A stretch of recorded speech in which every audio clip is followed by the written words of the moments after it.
Hola, ¿qué tal? Buenos días. Mi nombre es Sebastián Flores Guillén. Soy un alumno perteneciente a la Sociedad Estudiantil de Ciencias Clínicas, mejor conocida como la SEC, y hoy soy el encargado del tema de síndromes psiquiátricos. Aquí está mi correo estudiantil por si acaso tiene alguna duda. Y vamos a pasar con los objetivos de la siguiente clase. Lo primero es conocer qué síntomas encierra tanto el síndrome depresivo y síndrome maníaco, reconocer que en la bipolaridad encontramos aspectos depresivos y maníacos, conocer términos que nos permitirán definir un síndrome psicótico, perdón, ahí debe decir psicótico, no psiquiátrico, y reconocer el síndrome psicótico y ciertos trastornos que está dentro de este. ¿Ok? Vamos a comenzar primero con la primera parte de la clase, que es el síndrome depresivo y maníaco. Acá tenemos el índice que vamos a hablar tanto de definición, síntomas y signos y bipolaridad. Comencemos con la definición. El síndrome depresivo prácticamente está caracterizado por la presencia de un ánimo bajo, inhibición del pensamiento y un nivel de actividad, y eso incluye el trastorno que es quizás el más característico dentro de este síndrome, que es la depresión mayor. Sin embargo, no es el exclusivo. Existen otros trastornos pertenecientes acá, como vienen a ser los señalados aquí, como viene a ser el trastorno depresivo mayor, el depresivo persistente, disfórico premenstrual, inducido por una sustancia o medicamento, debido a otra afección médica, y trastorno de regulación disruptiva del estado de ánimo, que no lo vamos a tocar acá debido a que aquí nos enfocaremos más que nada en el síndrome, o sea, todo de manera más general. De aquí tenemos la definición del síndrome maníaco, que es más que nada una exaltación del estado de ánimo, inquietud motora y aceleración del pensamiento, es decir, la persona está irradiando energía, como cuando por ejemplo nosotros tomamos café. Bueno, no es un ejemplo de verdad demasiado vago, pero es una persona que tiene demasiada energía, que de alguna manera u otra está con un estado de ánimo exaltado, inquietud motora y aceleración de pensamiento. Esto es propio de la manía y también de las intoxicaciones por estimulantes, drogas, como viene a ser por ejemplo la cocaína. Y prácticamente es todo eso acerca de lo que viene a ser este síndrome maníaco. Muy bien, dentro de los signos y síntomas del síndrome depresivo vamos a tener tres principales, que son la tristeza, anergia, que es la falta de energía, anedonia, la incapacidad de sentir placer. Dentro de estos también tenemos otros síntomas secundarios, que van a ser, por ejemplo, la desesperanza, la culpa, idea de minusvalía y tendencias suicidas. Acá quiero hacer una aclaración acerca de un término o ciertas definiciones en las cuales no se tiene tanta claridad como viene a ser la suicidalidad o ideas suicidas, que prácticamente van desde las ideas pasivas, donde la persona quisiera morir pero no tiene la voluntad de hacerse daño, y la intención suicida, que es donde ya la persona va más allá de la idea y va ya la intención de hacerse daño. Incluso podemos decir de que es cuando no se concreta un suicidio, perdón, y finalmente, por ejemplo, el suicidio es consumado. Obviamente esto viene ya después de las ideas suicidas. Tenemos síntomas no específicos como vienen ser el insomnio, la disminución del apetito, la inquietud, la lentitud, problemas de concentración y la indecisión, que viene a ser quizás una cosa que a veces vemos característica de pacientes deprimidos. De ahí tenemos los síntomas vegetativos inversos, que prácticamente no son comunes, son raros, pero están incluidos en el DSM-5, especialmente en lo que llamamos depresión atípica, que lo vamos a ver un poquito más adelante de manera resumida. Pero son los siguientes, como debe ser la hipersomnia, que es un exceso de cantidad de sueño, se suele definir de 10 horas a más, y aumento del apetito, que es, digamos, raro ver una persona que tenga depresión con estos síntomas. De acá tenemos que estos síntomas también se pueden llegar a relacionar con los síndromes. Tenemos, por ejemplo, los síntomas vegetativos, que son prácticamente el aumento del apetito y la hipersomnia, ¿cómo se llama? Que están relacionados con lo que viene a ser la depresión atípica, que ocurre en la depresión atípica y la depresión estacional, y esta depresión estacional suele ocurrir en ciertas épocas del año, quizás invierno, quizás verano, y es por eso que se llama estacional. En cuanto a la depresión atípica, a esta hay que agregarle, si bien los síntomas vegetativos inversos, hay que agregarle la parálisis de plomo, que es la sensación de que las extremidades son pesadas. ¿Ya? Ahora tenemos también la bipolaridad. Dentro de la bipolaridad podemos encontrar síntomas de la depresión atípica, como de la depresión estacional. es decir, tanto el aumento de apetito, hipersomnia, parálisis de sueño, y que esta depresión sea en ciertas épocas del año, pero además hay que agregarle algo, que viene a ser otro síntoma que viene a ser el polo matutino. ¿A qué me refiero con polo matutino? Es como que decir esta depresión comienza en las mañanas, hay una exacerbación de estos síntomas depresivos y disminuyen a lo largo del día. Y sobre todo hay que tener en cuenta que tanto este polo matutino como insomnio terminal, que es levantarse 2 horas antes de lo normal, falta de reactividad del ánimo, es decir, que la persona no cambia incluso ante estímulos positivos, todo esto junto podemos dar como diagnóstico o pertenece, mejor dicho, a lo que es el trastorno de depresión melancólica, que su característica principal es que es endogénica, es decir, prácticamente todo lo que ocurre en esta depresión proviene de la misma persona, es decir, todo lo que ocasiona esta depresión está dentro de la persona. Que si ocurre, digamos, algo afuera, que, digamos, todo es triste afuera, no, en realidad a esta persona no le va a terminar a afectar, sino todo el ambiente no es una causa de los malestares de esta depresión melancólica. De ahí tenemos el síndrome maníaco, que prácticamente todos estos síntomas o signos van a nacer del exceso de energía que va a tener la persona. Tenemos los centrales, que viene a ser la disminución de la necesidad del sueño, es decir, la persona está activa, no va, va a dormir 2, 3 horas y va a decir al día siguiente, ¿saben qué? No tengo sueño, voy a seguir haciendo mis actividades. Tiene un pensamiento acelerado, fue ideas, es como que decir, tiene ideas tras ideas y las está diciendo a cada rato, las está pensando a cada rato sin algún fin.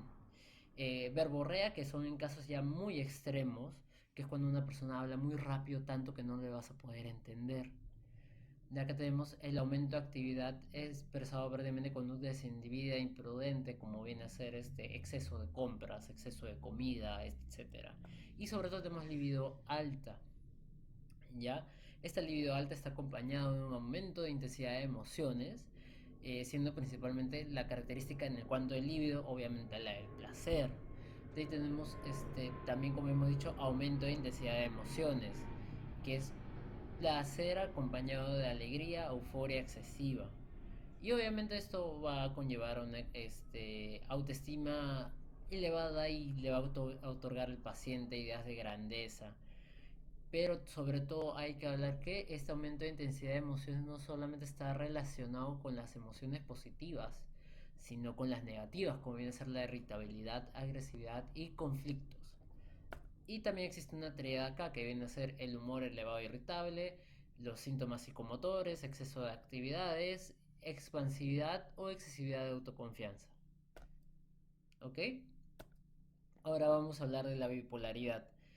Muy bien, en la bipolaridad vamos a tener dos polos opuestos, que vienen a ser tanto la manía y la depresión de la que hemos hablado. Entonces es como que decir, en la bipolaridad vamos a ver exceso de energía y también vamos a ver estados depresivos, ¿ya? Eh, Prácticamente acá vamos a encontrar tanto síntomas de afecto positivo, afecto negativo, o mejor dicho, emociones positivas o emociones negativas, síntomas positivos, síntomas negativos. Todo esto obviamente en base del exceso de energía. Aquí en la imagen vamos a ver que está, digamos, puesto al revés. Los negativos deberían estar en el lado de lo que viene a ser la depresión y el afecto positivo debe estar en el lado de la manía. Pero también hay que mencionar de que prácticamente nunca es como que tajante esta separación tanto de depresión y manía, sino puedo tener, digamos, tanto síntomas o emociones positivas o emociones negativas en cada uno de los lados. Sobre todo hay un momento en el cual incluso vamos a encontrar ciertos parámetros que vienen a ser, digamos, un momento en el cual se llama mixto, en el cual voy a tener ambos, tanto la depresión o la manía. Y sobre todo hay que hablar de otro término más que viene a ser la apatía, que viene a ser prácticamente la incapacidad de sentir emociones. Ya, esto es raro de encontrarlo en una persona, o mejor dicho, en la bipolaridad, porque es un intermedio donde no hay, o sea, no hay energía prácticamente. O sea, la persona va a tener capacidad de sentir emociones y es muy raro encontrar una persona con esto. Comencemos con el caso clínico uno. Para esto les voy a dar un minuto aproximadamente para que lo lean y lo respondan. Eh, ya después yo mismo, ¿cómo se llama? Les voy a dar la respuesta en la siguiente diapositiva.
La respuesta es el síndrome depresivo y esto viene a ser porque prácticamente la persona nos dice que se siente decaído, sin ganas de hacer nada, como si no tuviese energía, no siente el mismo placer al hacer las cosas. Entonces, allí además tenemos este pensamiento de minusvalía, ideación suicida. Entonces, prácticamente vamos a tener en cuenta que el síndrome es depresivo. De ahí tenemos otro caso más, que en este caso sí se los voy a leer un poquito más. Acá vemos que en un consultorio familiar, en un consultorio, perdón, el familiar de una paciente mujer de 28 años refiere que desde hace un mes no duerme y no siente cansancio ni necesidad de dormir. Ha ido de compras de manera excesiva y además se encuentra irritable y esta última semana empezó a hablar de manera muy rápida sin que se le pudiese entender. ¿Qué síntoma vamos a encontrar en este paciente según lo que hemos visto? Y otra vez les voy a dejar un minuto para que lo vean.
Respuesta de verborrea, como he mencionado, prácticamente verborrea es cuando una persona empieza a hablar demasiado rápido, eh, demasiado acelerado, que ni siquiera vamos a poder entenderle. ¿Ya? De aquí vamos a pasar a la siguiente parte que viene a ser el síndrome psicótico y acá tenemos prácticamente el índice. Vamos a comenzar con lo que viene a ser la definición. En cuanto al síndrome psicótico, vamos a ver que está caracterizado por la presencia de ideas delirantes, lo que predomina un componente principalmente alucinativo, auditivo, visual, y es un conjunto de trastornos y enfermedades que se caracteriza por lo que viene a ser un desajuste conductual, pérdida del juicio, de la realidad, falta de conciencia incluso de la enfermedad. Y sobre todo no hay que confundirlo con delirium. Dentro de un ratito lo voy a explicar, pero hay que tener en cuenta que es característico de lo que viene a ser la esquizofrenia, intoxicaciones por drogas, y los síntomas principales van a ser las alucinaciones, delusiones o delirios y desorganización del pensamiento y de conducta. Perdón, el pensamiento de conducta. ¿Ya? Acá tenemos un claro ejemplo de una película que seguro muchos de ustedes habrán visto, del cine negro. Nosotros podemos ver que al final de la película el protagonista tiene una pérdida del juicio de realidad, empieza a tener alucinaciones, delusiones, principalmente en la recta donde tiene que hacer su gran actuación estelar. Y acá vemos qué es el delirium. El delirium prácticamente es un síndrome confusional que cursa con alteración de conciencia, atención deteriorada, es decir, prácticamente es como que una paciente que aparece de repente en la cama amarrada y no recuerda qué es lo que ha pasado. Tenemos problemas cognitivos y sobre todo lo que lo caracteriza es que es una causa orgánica. De por sí, en el delirium, la causa es orgánica, es decir, una enfermedad de trasfondo, por ejemplo, hipertiroidismo o no sé, que la persona tiene una alteración ácido-base, etcétera. ¿Ya? Vamos con las definiciones, que prácticamente es lo que nos va a ayudar a lo que viene a ser definir los ciertos trastornos o incluso definir, digamos, algunas cositas que están incluidas dentro del síndrome psicótico como los síntomas. Entonces tenemos las alucinaciones, que son percepciones sin estímulo real, es decir, no hay un estímulo que, por ejemplo, me haga decir esto está pasando. Y por eso poseen las mismas características de las personas normales, es decir, por ejemplo, una persona, no sé, se termina golpeando la cabeza y uno siente que se ha golpeado la cabeza, pero una persona que sufre una alucinación como que siente que se volvió la cabeza, pero en realidad no ha pasado, pero siente el dolor y todas las características de este.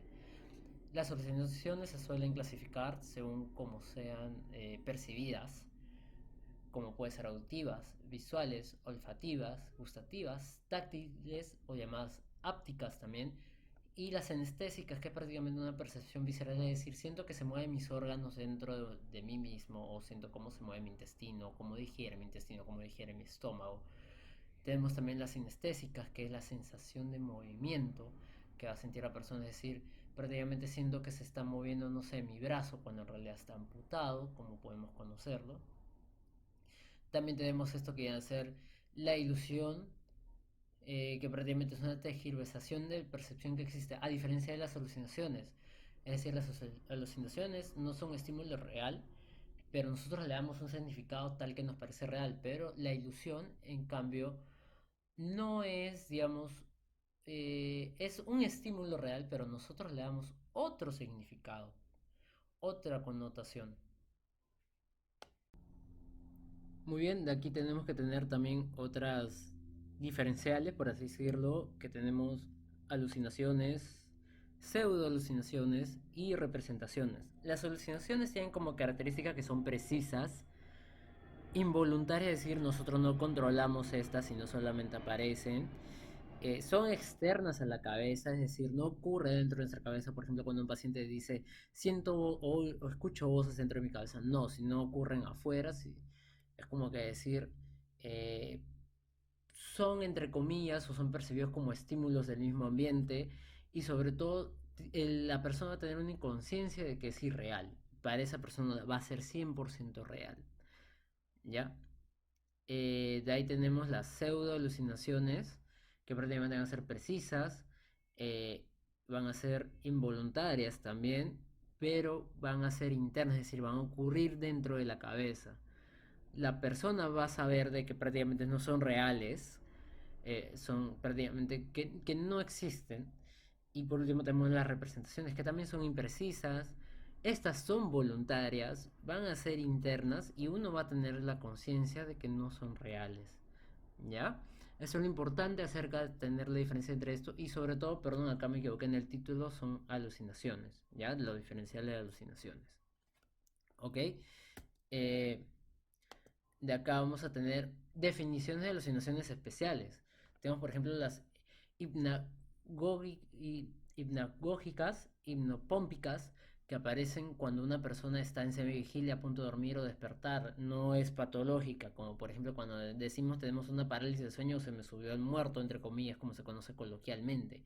¿Ya? De ahí tenemos las funcionales, que prácticamente se presenta en función de una percepción real, es decir, un estímulo va a desencadenar esta alucinación, pero este estímulo sigue siendo percibido al mismo tiempo que la alucinación misma. Es decir, como por ejemplo un paciente escucha la voz de Dios al mismo tiempo que oye las campanas del reloj de la iglesia. Pero cuando las campanas dejan de tocar, la persona o el paciente va a dejar de escuchar la voz de Dios. Es como que decir, la, el estímulo real va a activar esta alucinación, y cuando termine el estímulo real se va a acabar esta alucinación. De ahí tenemos entre las otras especiales la litiputiense, que prácticamente son visuales e implican la percepción de seres pequeños. Y como ejemplo acá tenemos los viajes de Gulliver, que en realidad también es un libro, aparte de una película. Acá podemos observar de que prácticamente Gulliver se pierde o encuentra un país que se llama Lilliput, lleno de seres pequeños, personas pequeñas, y los habitantes prácticamente se hace referencia a ellos como liliputienses. ¿Ya? Y tenemos los musicales que, como su propio nombre lo dice, prácticamente escucho música donde no hay.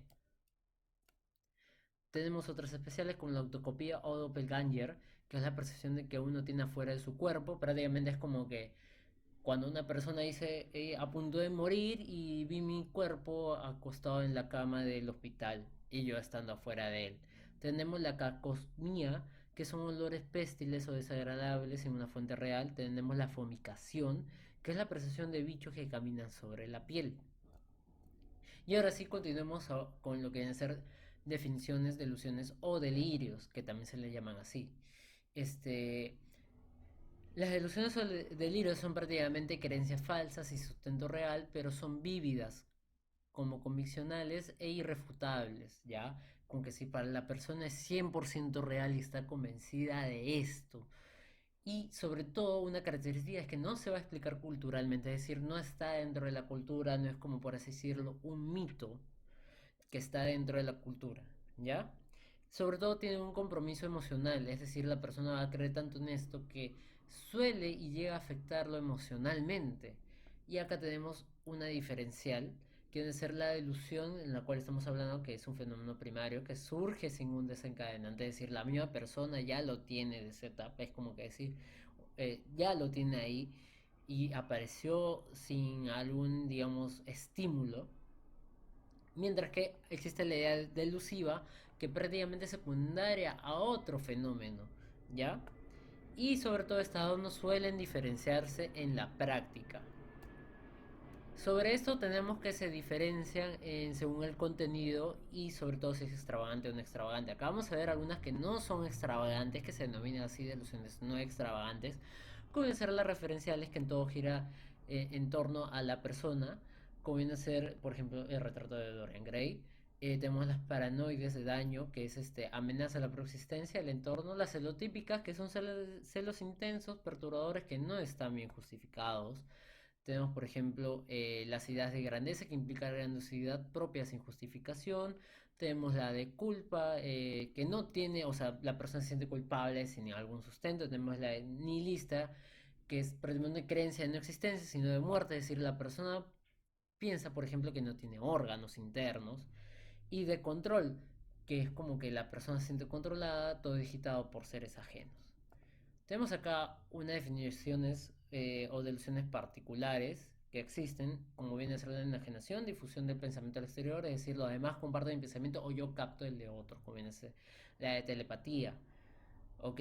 Tenemos, por ejemplo, el síndrome de Capgras, que viene a ser los seres cercanos son personas ajenas que las suplantan, que tenemos acá una imagen que nos representa muy bien, es decir, todos son prácticamente personas ajenas que están suplantando, no sé, a mis familiares, por ejemplo.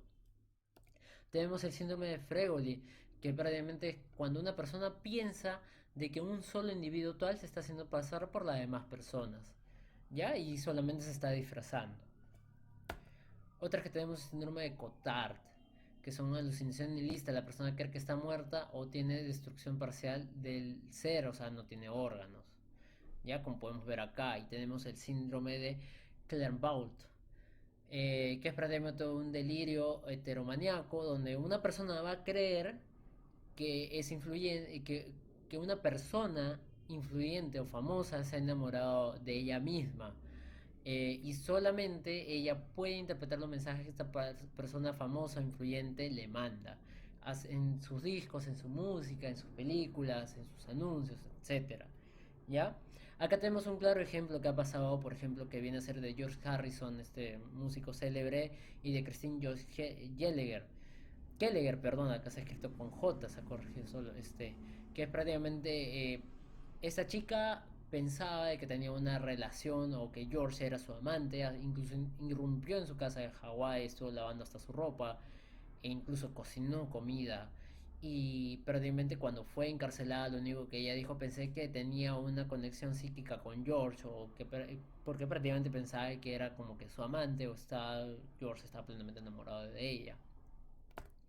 De ahí tenemos otras alteraciones formales del pensamiento que se manifiestan mediante el lenguaje o alteración del lenguaje y de conducta, que tenemos la perseveración, repetición incesante de un mismo discurso, sin tomar en cuenta el interlocutor, es decir, la persona sigue en lo mismo y en lo mismo y en lo mismo, no cambia el discurso. Tenemos la disgregación, la destrucción de la organización discursiva de la sintaxis, el lenguaje es así incomprensible, es decir, una ensalada de palabras que no tienen una hilación concreta. Tenemos el neologismo, palabra inventada o significada de una palabra ya existente. Es como que decir, se inventa una palabra o se le toma un nuevo significado ya a la palabra misma, en el caso de las personas que sufren alucinaciones.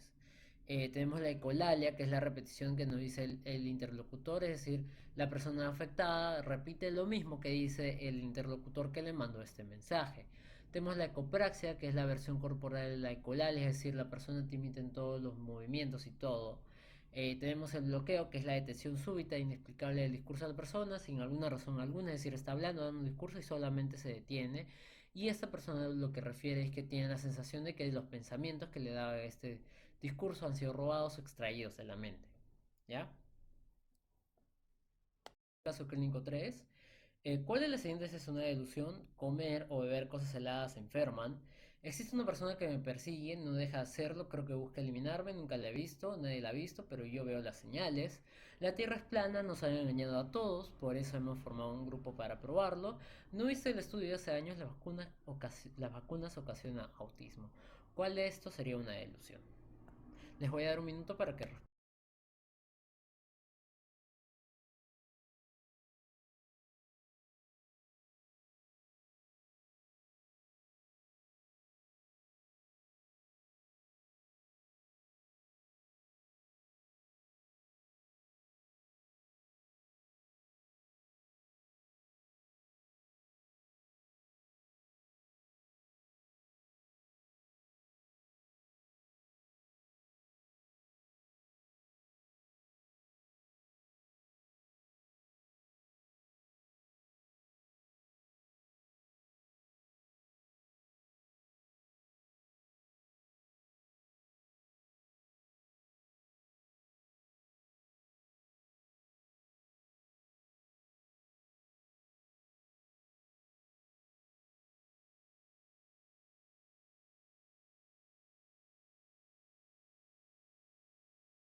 Muy bien, la respuesta es la B. Existe una persona que me persigue, no deja de hacerlo, creo que busca eliminarme, nunca la he visto, nadie la ha visto, pero yo veo las señales.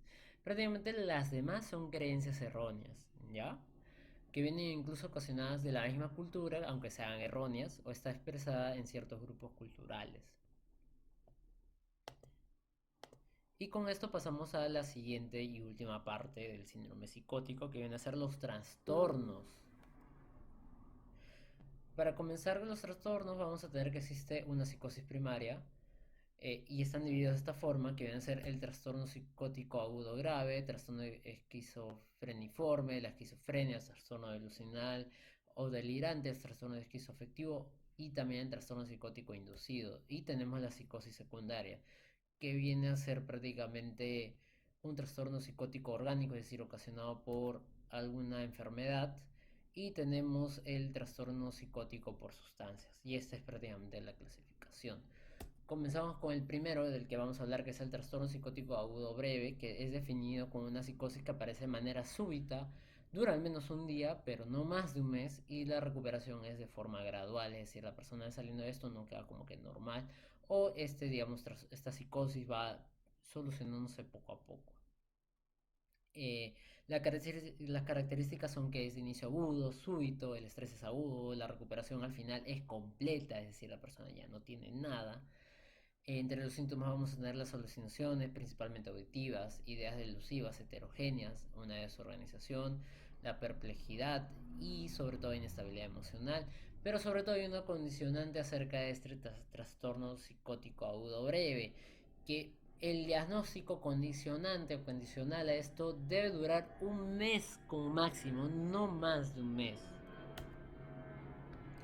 De aquí tenemos la esquizofrenia, que como característica tiene que es una involución crónica prolongada, que es recurrente, es decir, tiene sus ciertos episodios, en el cual la persona empieza a tener, digamos, todos los síntomas, que son negativos y positivos. Tiene una recuperación parcial entre recurrencias, nunca llega a estar completamente sano. Entre los síntomas negativos tenemos la bulia, que es la falta de voluntad y motivación, la elogia, que viene a ser un empobrecimiento del lenguaje, un afecto plano y aislamiento. Tenemos los síntomas positivos que sufre, como deben ser alucinaciones, delusiones, delirios, desorganización del pensamiento y conducta. Un ejemplo claro que tenemos acá es la película Donnie Darko, en el cual vemos que está interpretado por Jake Gilligan, en el cual el protagonista sufre alucinaciones de un conejo que le cuenta sobre el fin del mundo y este se aísla e incluso toma acción acerca de esto. Tenemos el trastorno delusional o delirante, cuyas características son que son una delusión sistematizada y persistente, no es extravagante como las que hemos visto antes, son alucinaciones ausentes o mínimas, No hay desorganización ni deterioro y sobre todo es inicio tardío y con síntomas ansiosos y depresivos. Y se clasifica según el tipo de delusión, como viene a ser paranoide o persecutorio, erotomático, síndrome de Clerambault, que ya mencionamos antes, que es la persona que prácticamente piensa que alguien famoso está enamorado de esta persona, de grandiosidad, celotípico y somático. Y sobre todo tiene como característica que la persona dirá que está normal y todo lo que hablamos con esta persona va a estar bien hasta que habla de su delirio, siendo el único síntoma. Tenemos el esquizoafectivo, prácticamente es la coexistencia de los síntomas afectivos, ya sea depresivo de manía, y de tipo esquizofrénico, sin que pueda establecerse una secuencia jerárquica en la aparición. Es decir, prácticamente estamos hablando de una esquizofrenia más una depresión. La característica es de que tiene síntomas psicóticos en ausencia de síntomas afectivos, tiene síntomas afectivos durante una parte sustancial del trastorno y entre los síntomas vamos a tener un episodio depresivo, maníaco o mixto simultáneamente con los síntomas de esquizofrenia. Sobre todo hay que tener en cuenta que ese trastorno debe haber una coexistencia de ambos durante un tiempo prolongado, por lo que el diagnóstico suele darse quizás después de un tiempo, digamos, bastante sugerible, debido a que hay que diferenciar de que la persona de esquizofrenia no tenga depresión, porque una persona esquizofrénica puede tener depresión, pero debe haber una coexistencia de estos ambos a lo largo del tiempo. Tenemos el trastorno psicótico inducido o compartido, que es prácticamente que es la transmisión de creencias delirantes de una persona a otra. Es decir, tenemos entre características que es poco frecuente, que los delirios no son extravagantes, suelen ser de persecutorios hipocondriacos, y tenemos entre los tipos de pacientes el caso primario, que la persona es la persona dominante con la idea delusiva, que generalmente suele sufrir de esquizofrenia o trastorno dilusional, y el caso secundario, donde la persona es independiente emocionalmente de la otra, pero que adopta esta idea delusiva.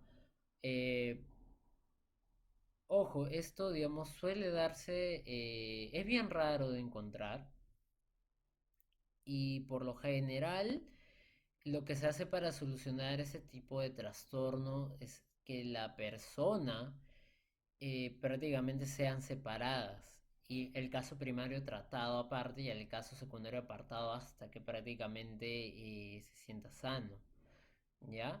Esto de acá desde la diapo anterior no tiene que estar aquí y vamos con el último que viene a ser los trastornos psicóticos secundarios, que viene a ser la definición debido a una enfermedad, o sea que su definición es prácticamente debido a una enfermedad médica.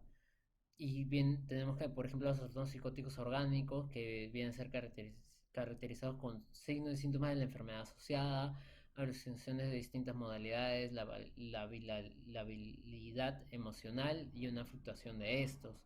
Y tenemos que estar inducidos por sustancias, como pueden ser intoxicación, incluso puede ser dado como en casos de abstinencia de esta sustancia. Tenemos, por ejemplo, un cuadro acá que nos habla de ciertos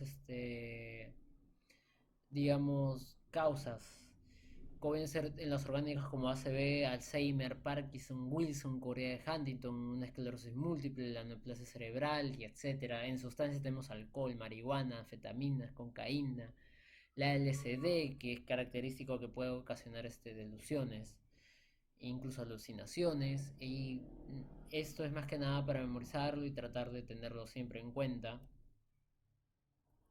Y finalmente tenemos el caso clínico 4, que es prácticamente un paciente de 19 años de edad de sexo femenino cuya madre refiere que le atrae porque habla sola, se ríe sin ningún motivo y cuando le pregunto me dice, me acordé de un chiste, habla de modo que no se le entiende, dice que escucha voces, que le ordenan cosas, afirma ser la Virgen María y que no se le puede convencer que está equivocada, el aspecto de la paciente es desaliñada y parece conversar con un personaje imaginario. La pregunta es qué tipo de alucinación tiene, visual, táctil, auditiva, gustativa. Les voy a dar un minuto para responder.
esta es prácticamente auditiva. Hay que tener en cuenta que dice que se escuchan voces que le ordenen cosas a esta paciente. Entonces, ese es prácticamente el tipo de alucinación del que sufre. Bueno, estas son las referencias usadas, entre ellas el fundamento de la psiquiatría de la editorial panamericana, las clases del síndrome psiquiátricos tanto del 2021 y 2023 y el repaso de síndromes psiquiátricos que está colgado en la SEC. Y eso sería todo. Muchas gracias. Espero que les haya servido esta clase y muchos éxitos.